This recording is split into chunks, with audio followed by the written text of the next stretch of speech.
Bien, muy buenas noches a todos. Vamos a iniciar con el tema de hoy. Es el tema número 17 de esta serie, Un Salvador para Todos. Y el tema que vamos a ver hoy se llama Cristo es Señor de todos los días. Cristo es Señor de todos los días. Vamos a estar viendo el pasaje. A ver si lo alcanzamos a terminar, a ver si no los desvelo el día de hoy, pero bueno, ahí sean pacientes conmigo si en caso de que me extienda un poquito más, porque el pasaje es largo y la verdad es que es muy rico, pero voy a tratar de ser muy concreto. Vamos a estar viendo el pasaje de Lucas, capítulo 6, del versículo 1 al 11, y en esta sección que vamos a ver el día de hoy, incluye dos historias que están entrelazadas, ¿sí? Están entrelazadas por el tema del sábado, no que una tenga que ver con la otra, sino que tiene que ver con el mismo día en el que se llevan a cabo. No quiere decir exactamente que el mismo sábado se llevaron a cabo las dos, porque pues eso no fue, sino una en una ocasión y otra en la otra. Pero en ambas historias se critica al Señor por las actividades en el sábado, por cosas que se llevaron a cabo o que Él realizó en sábado. En la primera que vamos a estar viendo, que es del versículo 1 al versículo 5, la crítica esencialmente proviene de los fariseos, ¿sí? Y en la segunda, que es del versículo 6 al versículo 11, pues ya es una conjunción ahí entre los fariseos junto con los escribas. En ambos casos se tratan de actividades que algunos consideraban prohibidas en el sábado, ¿sí? El hecho, como veremos en la primera, de cosechar y descascarar el trigo con las manos, ¿sí? Y en el segundo, por sanar a una persona enferma. Entonces, es importante que notemos esto. Miren, frecuentemente se dice que estas dos historias reflejan la actitud de los judíos hacia el sábado, es decir, lo que todos los judíos supuestamente pensaban con respecto al sábado, pero es una imprecisión, porque había rabinos que enseñaban que en casos de vida o muerte, la ley del sábado se podía suspender.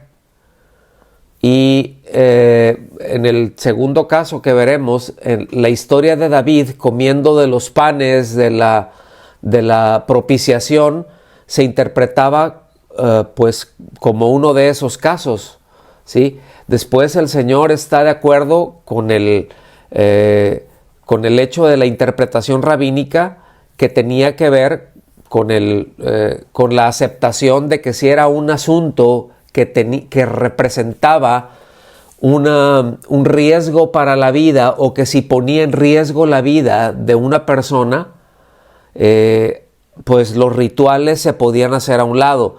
Ahora, voy a tratar de irme despacio en esto, porque tenemos poco entendimiento de manera general con respecto a lo que era el sábado. Hay algunos para quien, por ejemplo, la ley, cuando se hablaba del Shabbat o del sábado, es o era ante todo una manera de conservar su propia santidad, ¿sí? Es decir, mediante la observancia o mediante la observación de esta ley, de este ritual, es como yo me mantengo santo, ¿sí? Y bueno, por lo tanto, la tendencia era a ponerla por encima incluso de la compasión hacia los demás. Algunos podremos recordar, está ahí en Lucas también, una historia, la del buen samaritano, por ejemplo, en donde el Señor ahí está contando, ¿verdad?, de que pues iba un hombre, un samaritano, lo asaltaron, lo dieron por muerto, quedó ahí tirado en el camino, y que menciona dos, dice que iba un sacerdote, después que iba un levita, y que lo vieron tirado ahí, y en lugar de ir y pues ver de qué se trataba, era la vida de un humano, ¿sí? Ellos dieron, por así decirlo, una mayor importancia al tema del guardar ciertas leyes a como ellos le entendían, y quiero subrayar eso, ¿sí? Al punto en donde estaba ahorita ahí el Señor, y pasa lo mismo que ahora y que lo hemos comentado en algunas otras ocasiones. Recordemos que a lo largo del tiempo se fueron dando distintas interpretaciones rabínicas con respecto a la ley, por ejemplo, ¿no? Y muy concretamente con respecto al Shabbat o al sábado, ¿sí? Entonces, no era propiamente ya lo que la ley decía en los tiempos del Señor con respecto al Shabbat, lo que algunos fariseos interpretaban y algunos escribas. Habían distintas escuelas rabínicas, y unos se iban, bueno, no, así tenemos que guardarla y no se puede hacer absolutamente nada, y nos tenemos que apegar a esta y esta y esta y a esta tradición de los ancianos. Escuchen bien, tradiciones de los ancianos. Y en otras, bueno, ¿qué es lo que dice realmente las Escrituras? Entonces, es muy importante. Vengan conmigo, por favor.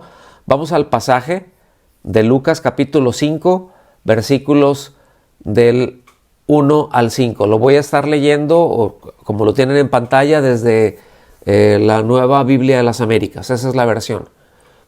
Y se lee así. Aconteció que un día de reposo, subrayen, un día de reposo, Jesús pasaba por unos sembrados, y sus discípulos arrancaban y comían espigas, restregándolas entre las manos. Pero algunos de los fariseos dijeron: ¿por qué hacen ustedes lo que no es lícito en el día de reposo? Y ahí viene el cuestionamiento. Jesús les respondió: ¿ni siquiera han leído lo que hizo David cuando tuvo hambre? Él y los que con él estaban, cómo entró en la casa de Dios, en la casa de Dios, y tomó y comió los panes consagrados, que a nadie le es lícito comer sino a los sacerdotes, y dio también a sus compañeros. También les decía: el Hijo del Hombre es Señor del día de reposo. En el versículo 4 es una expresión muy fuerte, ¿sí? En donde no quiero decir que los exhibe como ignorantes de cosas básicas de las Escrituras, sino más bien de que estaban poniendo que el énfasis de los que lo cuestionaban a él no estaba en las Escrituras, que estaba en las tradiciones, ¿sí? Él los remitió derecho a la palabra, no a otros libros, ¿sí? No los remitió a las máximas de rabinos, que eso era algo muy constante en su tiempo. Otra vez, porque habían distintas escuelas rabínicas, ¿sí? Entonces, el paralelismo que Jesús hizo entre su enseñanza es muy claro. Ponga atención en esto.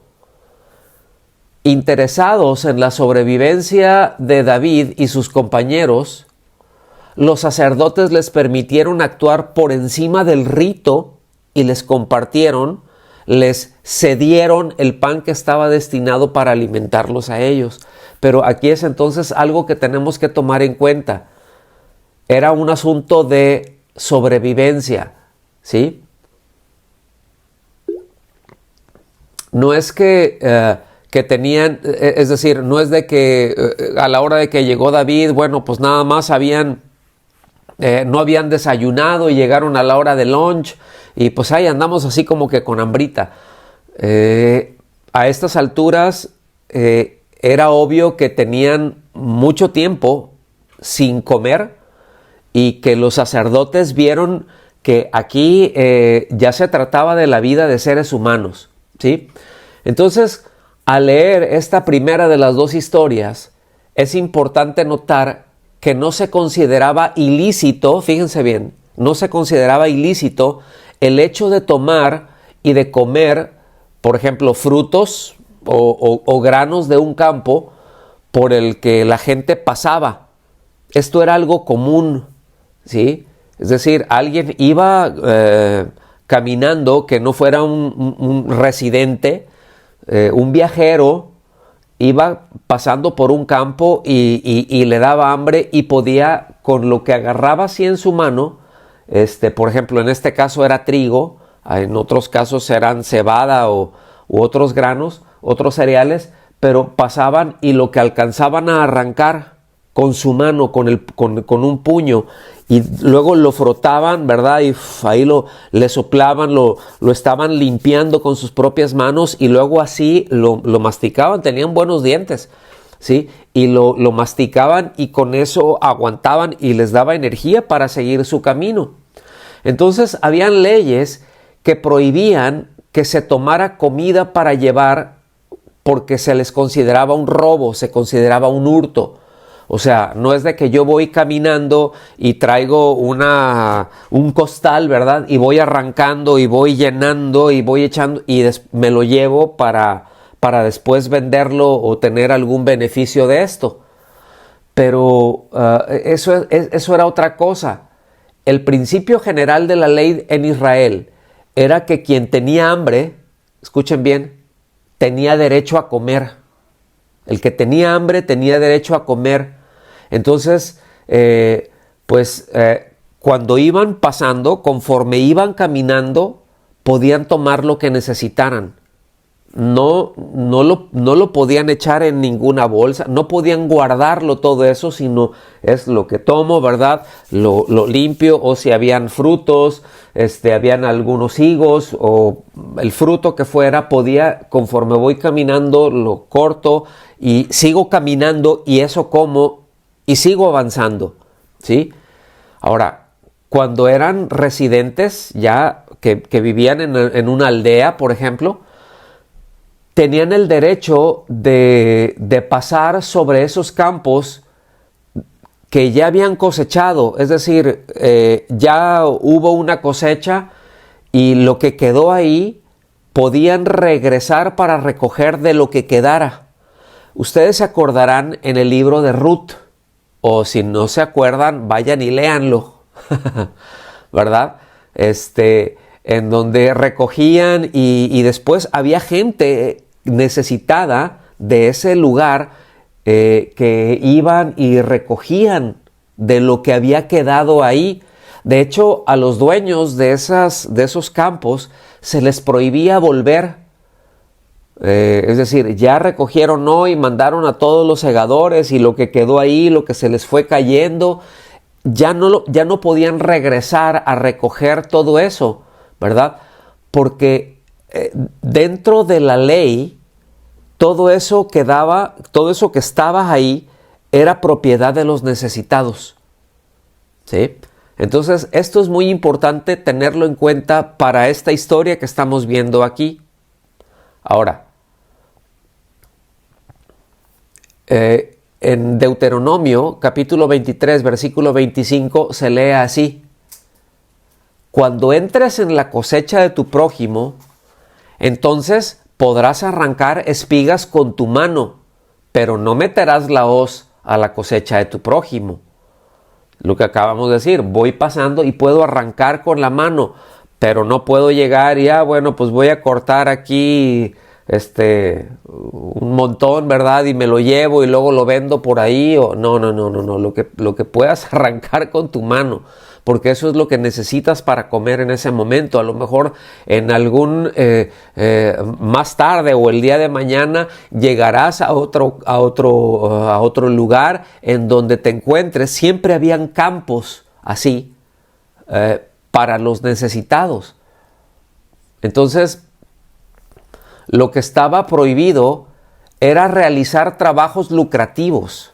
Si nosotros nos vamos a Esdras o Nehemías, por ejemplo, en tiempos antiguos, vamos a llamarlo así, en donde hay referencias a que violentaban el sábado, que violentaban el día de reposo, es porque llevaban a cabo actividades lucrativas, es decir, es porque seguían vendiendo, ¿verdad? Es porque seguían entrando los mercaderes, es decir, traían mercancías, pasaban, entraban, vendían, compraban, etc. Eso es lo que prohibía la ley, realizar esos trabajos. Entonces, de esta forma, por ejemplo, una granja no podía cosechar para obtener ganancia en el día de reposo, ¿sí? Un agricultor que tenía un campo, en el día de reposo no podía entrar a cegar o no podía entrar a cosechar ese campo. Pero si alguien iba pasando y tenía hambre, podía arrancar y podía comer de ahí. Entonces un individuo podía recoger el grano suficiente para comer, pues tener una comida, no para, como mencionamos ya, recolectar y después venderlo, ¿sí? Entonces, fíjense, ahorita les voy a mencionar y les voy a poner aquí en pantalla algunas cosas, pero los fariseos habían hecho una lista de 39 trabajos, 39, no 40, no 38, 39 trabajos principales que se dividían en 6 categorías cada uno de ellos, ¿sí? Y cada una de esas categorías eran 39, o sea, habían 39 trabajos y de esos 39 hacían 6 categorías y de cada una de esas categorías hacían otras 39, de los cuales estaban prohibidos en el día de reposo o que ellos lo prohibían, no porque estuviera en las escrituras, no porque la Biblia lo dijera, no porque estuviera en la ley, ¿sí? Evidentemente no vamos a ver todos ellos, pero ni siquiera tendríamos tiempo y tampoco tiene caso. Es solo para que se den una idea, ¿sí? Entre una de esas categorías era precisamente arrancar espigas, porque el hecho de decir arrancar espigas para ellos era equivalente a cegar, ¿sí? Y el hecho de restregarlas en las manos era equivalente a trillar. Entonces, fíjense bien en este detalle, ¿sí?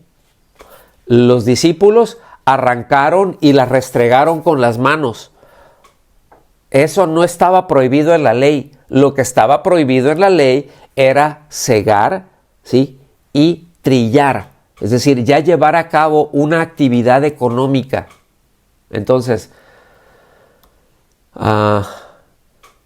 ellos clasificaron dentro de estas categorías muchas cosas, ¿no? Por ejemplo, yo aquí voy a poner 78 ejemplos nada más, ¿sí? Pero para que nos demos una idea de lo que era llevar una carga. O sea, ¿qué consideraban los fariseos de llevar una carga en el día de reposo? ¿Sí? ¿Qué es lo que ellos consideraban como un trabajo? Ahora, había que definir entonces, porque la Biblia dice pues que no lleves carga. Entonces ellos dijeron, bueno, tenemos que definir qué es una carga. Para los fariseos, ¿sí? Y los escribas, una carga era lo siguiente, por ejemplo. Comida, el peso de la comida equivalente al peso de un higo seco. O sea, yo no sé cuánto pese un higo seco. Honestamente estuve tentado a pesar un higo seco, pero me di cuenta que no teníamos higos secos. Entonces ya no lo pesé. Pero no sé cuánto pesará un higo seco. Bueno, si el día de reposo yo llevaba un higo seco, eso lo consideraban como una carga, ¿sí? Es decir, como una violación al día de reposo. También era considerado como una violación el vino suficiente para mezclarlo en una copa. Normalmente era, o sea, lo que fuera un vaso, y un vaso, cuando era un vino mezclado, llevaba pues máximo la mitad de la capacidad de ese vaso en vino. Entonces, pues un vaso serán unos 400 mililitros, 350 mililitros, y bueno, la mitad de eso lo consideraban ya como una carga. Bastante leche para un trago, eso era una carga. ¿Cuánto es un trago? Pues, ¿verdad? La miel necesaria para poner en una herida, es decir, lo que le puedo embarrar a una herida de miel, eso era una carga. El aceite necesario para ungir un pequeño miembro, o sea, ay, me duele el dedo, ¿verdad? O me duele la mano. Bueno, pues con el aceite me voy a embarrar aquí. No, eso ya era una violación. El agua necesaria para humedecer un colirio. Era como un tipo de cotonete, ¿sí? Y pues lo que absorbiera eso. Bueno, eso era una violación. Seguimos con algunas cositas. El peso, es decir, el papel necesario para escribir un recibo de impuestos. Esa era una violación. O la tinta suficiente para escribir 2 letras del alfabeto. Ya no un frasquito. O sea, que me alcance para 2 letras. La caña suficiente para hacer una pluma con lo que escribían, ¿sí? Y bueno, de ahí hasta al infinito y más allá. Pasaban horas discutiendo si un hombre podía o no mover una lámpara de un lado a otro en sábado. Esas discusiones se llevaban a cabo. En esas cosas se fijaban, en esas cosas se centraban. ¿Me están siguiendo? Entonces, cosas que realmente son perfectamente irrelevantes. Seguimos con algunos ejemplos más. Miren, esto es solamente un botoncito. Pero nos da un muy, muy claro ejemplo de las cosas que estaban tratando ahí. Y ahorita vamos a entrar en materia. Escribir era un trabajo. Por tanto, era prohibido el sábado. Pero había que definir qué era escribir. Ellos definían la siguiente manera. El que escribe 2 letras del alfabeto con la mano derecha o con la mano izquierda de una clase o de 2 clases, tanto si se escriben con diferente tinta o en lenguas diferentes, es culpable. O sea, si lo escribo 2 letras, sea con la mano derecha o con la mano izquierda, o escribo una con la mano derecha y otra con la mano izquierda, sea en hebreo, sea cualquiera de los cognados que ellos tuvieran ahí, bueno, ya violentaste el Shabbat, ¿sí? Que las hayan escrito con tinta o con pintura, con tiza roja o cualquier cosa que deje una marca permanente. O sea, mientras deje marca, si se queda ahí, es un trabajo, no se puede hacer en el día de reposo. El que escribe en 2 paredes que formen un ángulo o en 2 tabletas de su libro de cuentas para que se lean juntas es culpable. O sea, yo traigo el iPad de aquel entonces, 2 tabletas ahí de arcilla, ¿verdad? O aún pergaminos. Si los tengo que juntar, ya no se pueden. 2 letras, ¿sí? Pero si uno escribe con un líquido oscuro, dice, con zumo o con jugo de fruta, o con el polvo de la carretera, o en arena, o en cualquier cosa que no deje una marca permanente, no es culpable. O sea, si se borra, puedes escribir, pero no pasa nada. Es el mismo trabajo, pero no pasa nada. Si escribe una letra en el suelo y otra letra en la pared de la casa, ¿sí?, o en 2 páginas de un libro que no se pueden leer juntas, no es culpable. Y hasta ahí le voy a dejar, porque eso otra vez son unos botoncitos. Entonces ya se van dando cuenta o se van dando una idea de cómo estaba el asunto y a lo que ellos llamaban honrar el día de reposo.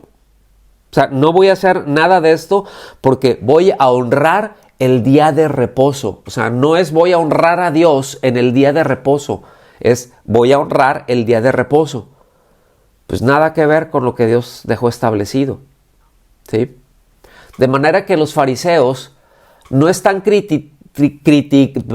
criticando a Jesús por haber tomado lo que no es suyo, como a lo mejor podríamos pensar hoy. Sí, lo que pasa es que pues, pasaron los discípulos y eran 12 y dragones, ¿verdad? Y ahí se llevaron un montón. No, ellos pasaban, agarraban un puño cada uno de ellos. La crítica no iba por ahí. Los están criticando por haberlo hecho esto en un sábado. Lo que ellos consideraban que sería algo ilícito, porque en el sábado era lícito, ¿verdad?, hacer eso, y cualquier otro día. Entonces, no es que los discípulos hubieran tomado lo que no les pertenecía, sino que habían cosechado en los parámetros que los fariseos ponían y habían descascarado el grano. Ellos lo consideraban prohibido en el día de reposo. Otra vez, ellos consideraban arrancar un puño de grano y con las manos descascararlo, lo consideraban igual que ponerse a cosechar y a trillarlo, ¿sí? Entonces noten cómo concluye Lucas, por ejemplo, el versículo 5. Es una frase que para algunos fue confusa, ¿sí? El Señor dijo, el Hijo del Hombre es Señor del día de reposo. O sea, el Hijo de Dios está por encima del día de reposo. Entonces, el Señor no está sencillamente afirmando lo que cualquiera pudiera ver o decir. Él está hablando acerca de sí mismo. Aprovechó esa oportunidad para hablar de sí mismo, para hablar de la misión que él traía, ¿sí?, o que él tenía de traer a toda la creación al propósito por el cual la había hecho, de traer al hombre al propósito del cual lo había hecho. Lo que Dios intenta para toda la creación, ¿sí?, para todo lo que el hombre requiere y para todo lo que el hombre tiene el propósito de existir, pues solamente se cumple en Jesús. Y lo que les está diciendo es, yo, el Hijo de Dios, estoy por encima de esto y todos mis propósitos están por lo tanto, todos los propósitos míos para el ser humano están por encima de estos. Entonces ahí ya había no solamente fricciones, ¿sí?, pero aún entre ellos había confusión. Entonces fíjense bien, vamos a seguir leyendo.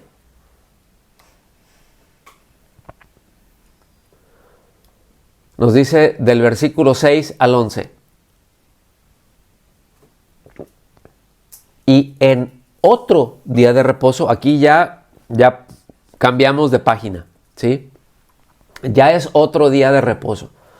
Hasta el momento anterior el Señor les habló, ¿sí? Los confrontó con las Escrituras y les habló de que Él está por encima de todo y de todos. llega otro día y dice, en otro día de reposo entró en la sinagoga y enseñaba. Todos lo estaban escuchando muy bien. Y había allí un hombre que tenía la mano derecha seca, es decir, paralizada, ¿sí? Las personas que estaban ahí, el Señor detectó a este hombre que estaba con la mano paralizada y dice, a fin de encontrar de qué acusar a Jesús, los escribas y los fariseos observaban atentamente a ver si sanaba en el día de reposo. Pónganme atención aquí, puede ser una pausa breve. Es decir, ellos sabían, ellos ya ubicaban a este punto muchísimas sanidades que el Señor había hecho, ¿sí? Que llegaba gente y lo sanaba, que iba y por donde iba pasando, no solamente iba predicando las buenas noticias, ¿verdad? Iba predicando el reino, pero es que iba sanando gente también. Y llega a este punto en donde ellos lo ven y en la sinagoga y ven a este hombre lisiado, y lo más seguro es que hayan pensado, ¿verdad? No se va a aguantar las ganas de sanarlo, ¿sí? Entonces vamos a ver de qué es lo que hace. Dice, fíjense, pero él sabía lo que ellos estaban pensando. Subraye esa frase, hermanos, porque esto es maravilloso, ¿sí? Ahí está actuando el Hijo del Hombre como Dios, ¿sí? Lo que hemos hablado los domingos en la escuela bíblica, ¿verdad? Las dos naturalezas en una sola persona, es decir, no es de que actúe en una como hombre, en otra como Dios, sino como en la misma persona los dos. Y aquí está obrando como en esa omnisciencia de saber qué es lo que estaban pensando, porque nadie puede saber lo que otro piensa, ¿sí?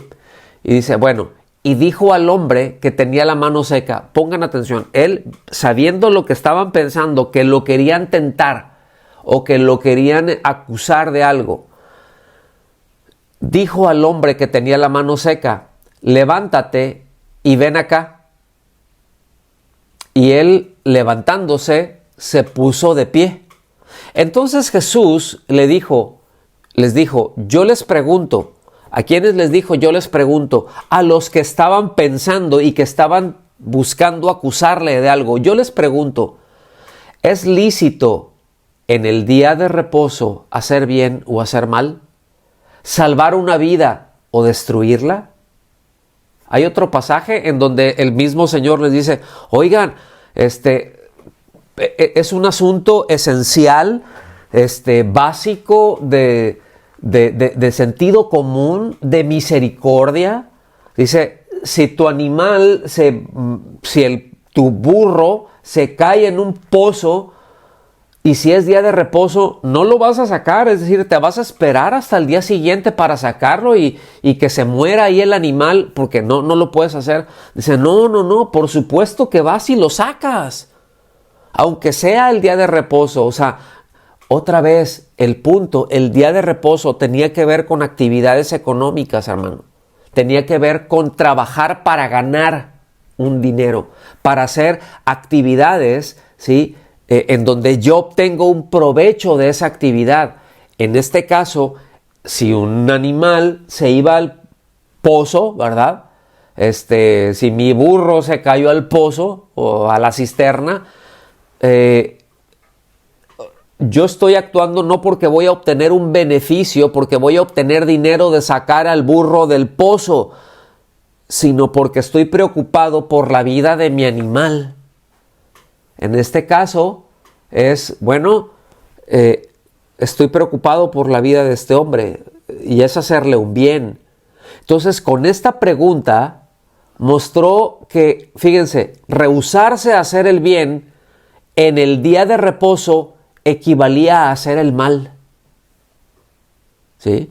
Rehusarse a hacer el bien en el día de reposo equivalía a hacer el mal. Es decir, ¿en qué momento para nosotros ya como creyentes se convierte pues en mal cuando podemos hacer el bien.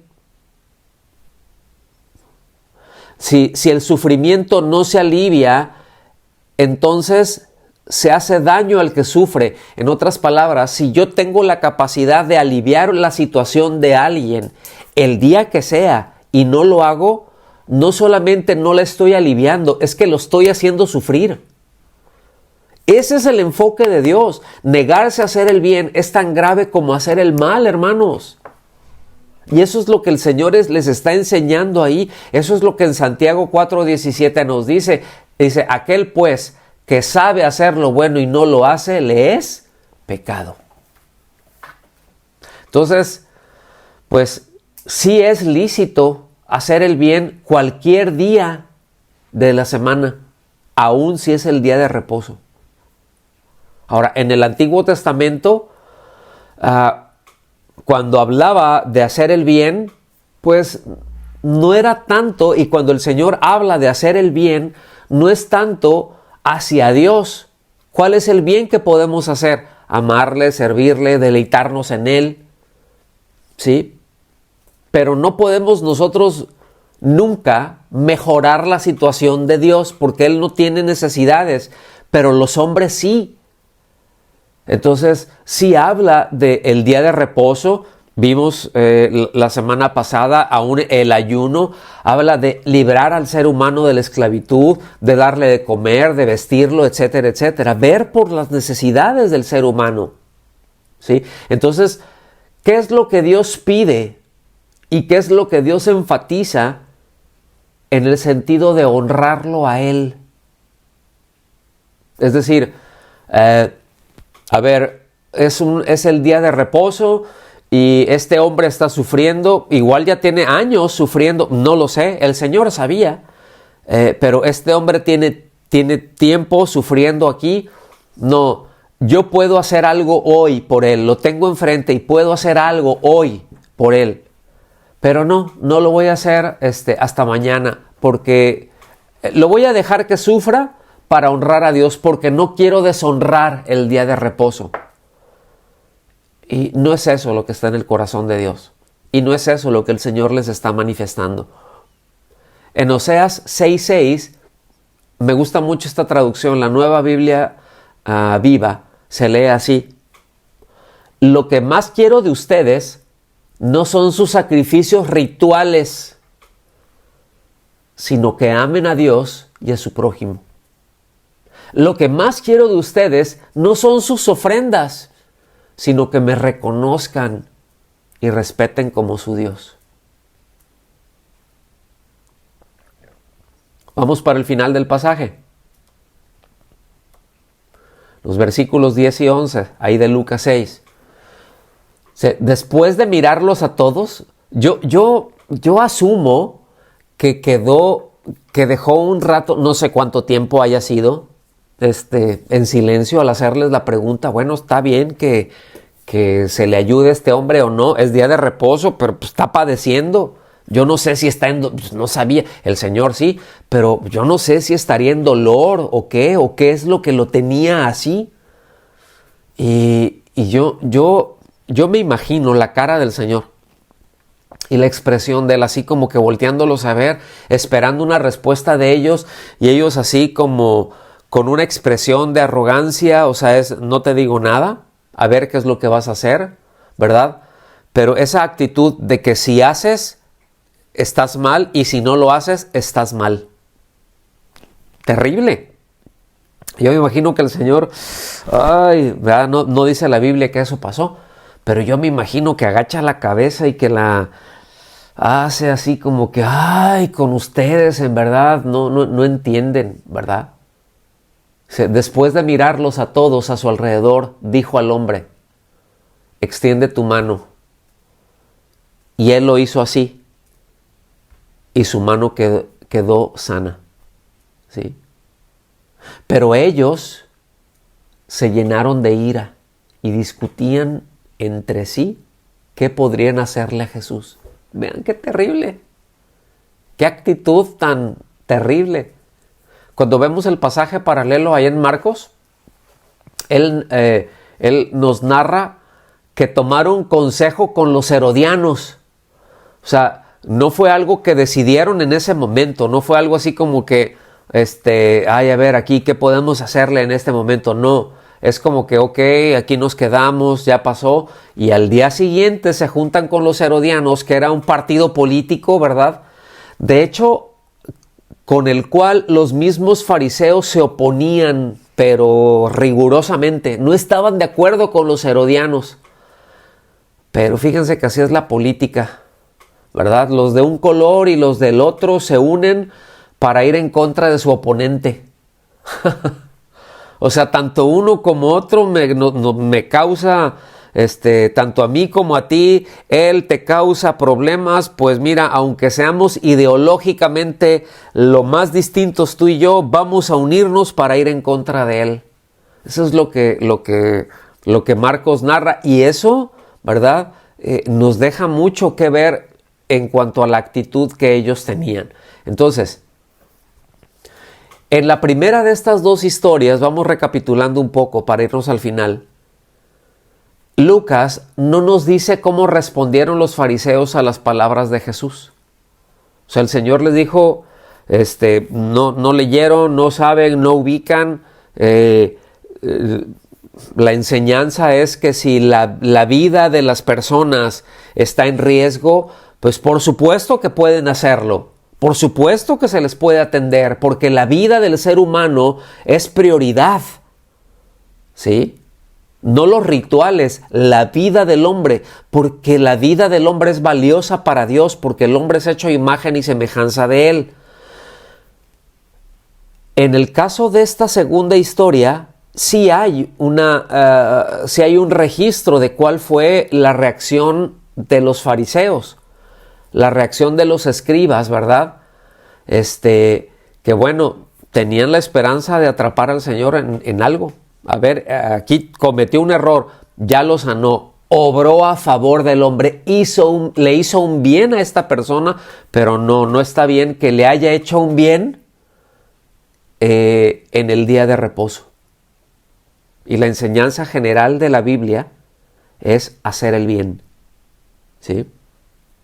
Entonces, por eso, cuando nosotros vemos en la carta de Santiago que el que sabe hacer el bien y no lo hace le es pecado, esa es la enseñanza general de la Biblia, hermanos.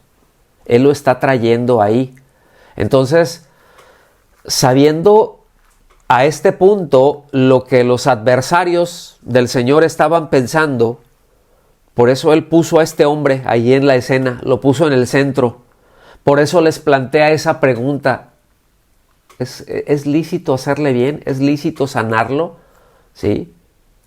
Y no, pues yo pienso que esperó un rato, no hubo respuesta, y ya le dijo, estira la mano. Fíjense que él no dijo, yo declaro que tu mano queda, o fue y lo tocó. No registra nada de eso. Solamente le dijo, estira tu mano. De hecho, el Señor no tuvo una acción, dijo una palabra y el hombre creyó y el hombre la estiró y quedó sano. Son detalles muy finos que tenemos que detenernos a ver. Hasta este punto no lo podían acusar. Lo que pasa es que sí, él buscó, agarró aceite, lo ungió, hizo tal. No, es que no lo podían acusar porque no hubo tal acción de parte del Señor, pero fue su palabra, estira la mano. Y el otro obedeció. Entonces, de hecho, quien hizo el movimiento fue el hombre que tenía la mano seca. No el Señor no lo hizo. ¿Lo alcanzan a ver? Y esto a mí me sorprende, me maravilla tanto la sabiduría del Señor, de cómo cuando le estaban poniendo una trampa, ¿sí? El Señor no cae. Porque ellos le están poniendo una trampa y el Señor ya fue y vino, fue y vino, fue y vino, fue y vino. No había manera de que lo atraparan en ningún error, porque no había error en él. ¿Sí? Entonces, la reacción de ellos, en lugar de quedar asombrados, ¿verdad?, de convencidos ante este milagro, se enojan, se enardecen y empiezan a tramar entonces contra él, ¿verdad? Y repito, como Marcos dice, pues fueron con los herodianos a ver qué podemos hacer en su contra. Se llenaron de ira, nos dice el texto, y discutían qué es lo que podían hacer en contra de Jesús. Entonces aquí es importante, ¿verdad?, anotar que los milagros no necesariamente llevan a la fe. Subraye eso, por favor. Los milagros no necesariamente llevan a la fe. Cuando hay un sobreénfasis, y sobre todo entre nosotros, ¿no?, entre los latinos en la iglesia latina, ¿sí? Déjenme ponerlo así, en la iglesia latinoamericana, no solamente hispanoparlantes, sino los latinos, ahí incluimos a los brasileños, ¿verdad? Son latinos también. Ha habido un sobreénfasis, sobre todo a mediados del siglo pasado, a mediados del siglo XX, ¿sí?, hacia acá. En los Estados Unidos fue mucho antes, pero al menos más de medio siglo antes. Pero en Latinoamérica fue más o menos a mediados del siglo XX, en donde empieza a haber mucho énfasis, y la iglesia, los pentecostales, o sea, cristianos, el evangelio empieza a penetrar de una manera impresionante en Hispanoamérica, ¿sí? Y habían muchos milagros, y a partir de ahí como que quedó mucho de los milagros, y el énfasis en los milagros, y la palabra del Señor quedó por acá, en un segundo plano. El Señor mismo quedó en un segundo plano, ¿sí?, o en tercero, no lo sé. Pero noten esto, siempre cuando hay ese énfasis a los milagros, pues la gente puede recibir milagros, pero eso no quiere decir que los que ven el milagro, ni aún el que recibe el milagro, automáticamente es llevado a la fe, y que el hecho de recibir o de ver milagros, eso no quiere decir aprobación de parte de Dios, eso quiere decir misericordia de Dios nada más. Pero no quiere decir de ninguna manera ni aprobación ni salvación de parte del Señor. Entonces, por ejemplo, aquí el milagro, en lugar de convencer a quienes a quien se los está manifestando, lo que ocurre es que ellos proyectan mal, ¿sí? Ven un milagro y en lugar de correr al Señor, corren a ver qué mal le pueden hacer. Porque los milagros en sí mismos, mis amados, no cambian el corazón humano. Los milagros en sí mismos, vemos milagros, eso no transforma el corazón del hombre. Lo que transforma el corazón del hombre es cuando éste pone su fe en Cristo, ¿sí? Y hay una obra del Espíritu Santo en él, pero también es porque el hombre reconoce su necesidad, se ocupa en sus motivaciones, ¿sí? Y hay una transformación muy poderosa. Entonces, vámonos ya para la conclusión. ¿Están listos? Es muy sencilla la conclusión, de hecho. Necesitamos, hermanos, asegurarnos que todas aquellas cosas que creemos estén fundamentadas en la palabra de Dios, ¿sí? En este caso, por ejemplo, los escribas, los fariseos, estaban apoyados más en las tradiciones de los ancianos que en la palabra de Dios. Y esto podríamos hablar otro buen ratito acerca de esto, ¿sí? De cómo el Señor les llama la atención porque tenían, porque por las tradiciones invalidaban la palabra de Dios. Entonces cuidemos de no, de asegurarnos, ¿sí? De asegurarnos de aquellas cosas en las que tenemos puesta nuestra confianza estén en la palabra de Dios, que sea porque Dios así lo dice, no porque, bueno, pues no sé por qué, pero así me lo enseñaron. Hermanos, contrastemos siempre. Tenemos una enseñanza, hay que contrastarla. Esto que creo, ¿por qué lo creo? Lo voy a contrastar contra la Escritura, ¿sí? Lo voy a poner enfrente de la Escritura y ver si esto encaja o no. Entonces, si las tradiciones o si los sistemas religiosos o si las confesiones denominacionales llegan a ser más importantes que las personas y se les da un mayor peso que la palabra de Dios, hay que entonces revisar, hay que examinarlas y hacer ajustes. Porque nada de eso es superior ni a la persona de Cristo, ni a sus propósitos, ¿sí? Y evidentemente ni a su palabra. Entonces, con esto concluimos el tema del día de hoy. Yo les voy a invitar a que oremos. ¿Les parece bien? Señor, muchas gracias por tu palabra. Muchas gracias porque en ella encontramos nuestro fundamento de fe. En tu palabra encontramos, Señor, lo más seguro.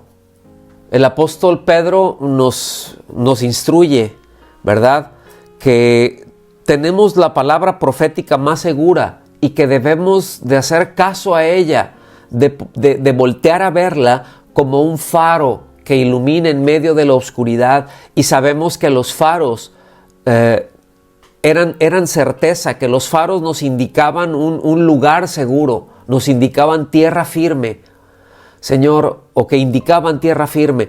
Señor, rogamos que nos des la habilidad y la sensibilidad y el corazón para voltear a ver tu palabra y las cosas que vivimos, las cosas que pensamos, aún las cosas que sentimos. Señor, que podamos siempre contrastarlas con lo que tú dices. Asegurarnos de que efectivamente tú lo dices y poder nosotros entonces dar los pasos necesarios para afianzarnos en ello y repetir, ¿verdad?, de una manera bien consciente, bien deliberada, lo que en el Salmo 119, por ejemplo, nos dice vez tras vez tras vez: enséñame tus palabras, enséñame tus estatutos, hazme entender tus mandamientos y yo voy a caminar en ellos. Señor, ayúdanos a entender tu palabra, ayúdanos a ubicar lo que tú nos dices. Te lo rogamos, Señor, en el nombre de Jesús. Amén. Que Dios los bendiga a todos.